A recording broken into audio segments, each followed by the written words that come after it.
네, 이번엔 김건희 여사 특검 출석과 관련해서 주요 쟁점 사항들을 백인성 법조전문 기자와 함께 짚어보도록 하겠습니다. 백 기자 안녕하세요. 김 여사가 공개적으로 포토라인에 서게 되는 것은 이번이 처음인 거죠? 그렇습니다. 김 여사는 조금 후인 오전 10시부터 광화문에 있는 서울 종로구 KT 광화문 웨스트 빌딩에 피의자 신분으로 출석할 예정입니다. 특검이 전직 영부인을 조사한 첫 사례인데요. 아마 김 여사는 윤석열 전 대통령처럼 포토라인을 지나쳐서 특검 조사실로 향하는 그런 동선을 짤 걸로 예상이 되는데요. 여기서 김 여사가 입장을 밝히고 들어갈 가능성이 있습니다. 김 여사는 12층 혹은 13층에서 조사실에서 조사를 받게 되는데요. 의혹마다 부장검사 한 명씩이 배정돼서 수사관이 배석한 상태에서 조사를 받게 됩니다. 앞서 서울중앙지검 명태균 의혹수사팀과 서울고검 도이치모터스 주가 조작 의혹 수사팀이 김건희 여사를 한 번씩 불렀지만 김 여사는 이에 모두 불응한 바가 있습니다. 지난해 7월 검찰 조사를 받았지만 검찰이 비공개로 방문한 조사였기 때문에 공개 출석은 이번이 처음입니다. 검찰에서 조사를 받았던 영부인은 과거에도 있었죠? 그렇습니다. 특검이 아닌 검찰에서 조사를 받았던 영부인은 과거에도 조금 있었고요. 다만 이분들은 공개적으로 언론 포토라인에 서지는 않았고요. 네. 조사가 끝난 다음 날이나 조사 일정이 끝난 후에 언론에 공개가 됐었습니다. 대표적으로 전직 영부인 중 처음으로 검찰 조사를 받은 사람이 고 전두환 전 대통령의 부인 이순자 여사가 있습니다. 네. 이 여사는 2004년에 전 대통령의 비자금 사건으로 대검찰청 중앙수사부에서 참고인 조사를 받았고요.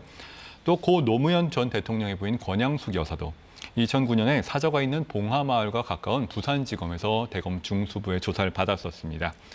박연차 게이트 의혹의 참고인 신분이었고요. 당시 대검 중수부 검사 2명이 부산지검에 내려가서 조사를 벌였습니다. 네. 지금 그 주변 경기 상황도 상당히 강화된 모양이에요. 그렇습니다. 방금 중계로 전해드린 것처럼 이 특검팀도 김 여사 출석에 대비해서 폴리스 라인을 치는 등 건물 외부 보안을 강화한 상황이고요. 오늘 하루 특검 사무실은 출입이 강하게 통제가 되고 수사팀 관계자와 일부 취재진만 오갈 수가 있게 됩니다. 대규모 집회도 예정이 된 걸로 알려져 있어서요. 경찰이 특검팀 사무실 주변에 경력을 배치한 상황이고 집회 시위와 돌발 상황에 대비를 하고 있습니다. 네.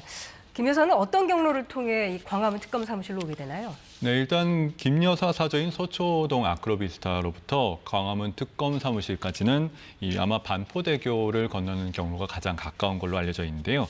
이 경로면 출퇴근 시간이 살짝 지났기 때문에 약 30-40분 정도면 걸릴 텐데 김 여사는 아마도 이 10시 출석 시간에 맞춰서 도착을 할 것으로 예상이 되고 있습니다. 네.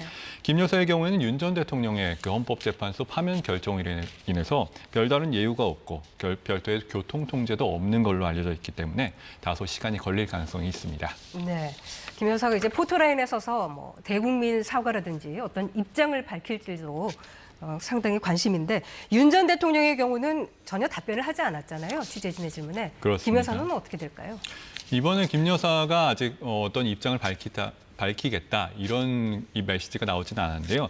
아마도 밝힐 가능성이 좀 있다 이렇게 보는 것 같습니다. 아직 다시 말씀드리지만 김 여사 측이나 변호인단이 어떤 메시지를 내겠다든지 하는 걸 밝히진 않은 상황이고요.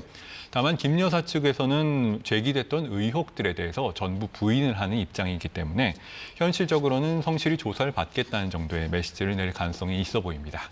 네, 이제 몇 분 뒤면 이제 김 여사가 특검 사무실에 도착할 것으로 보이는데 사무실에 도착하면 이후 절차는 어떻게 됩니까? 앞서 말씀드린 것처럼 포토라인을 지나서 특검 사무실에서 조사를 받는 절차를 거치고요. 통상 주요 피의자의 경우에는 이 특검과 피의자가 티타임을 갖는다든가 하는 관행이 있습니다만은 김 여사의 경우에는 곧바로 이 조사에 들어갈 걸로 예상이 됩니다. 앞서 말씀드린 것처럼 도이치모터스 주가 조작 관여 의혹, 그리고 명태균 무상 여론조사 및 공천 개입 의혹, 이런 부분에 대해서 우선 조사가 이뤄질 걸로 보이고요. 총 조사 질문지는 100페이지 가량으로 알려졌는데 각 의혹마다 부장검사들이 배정이 되어서 질문을 던지게 됩니다.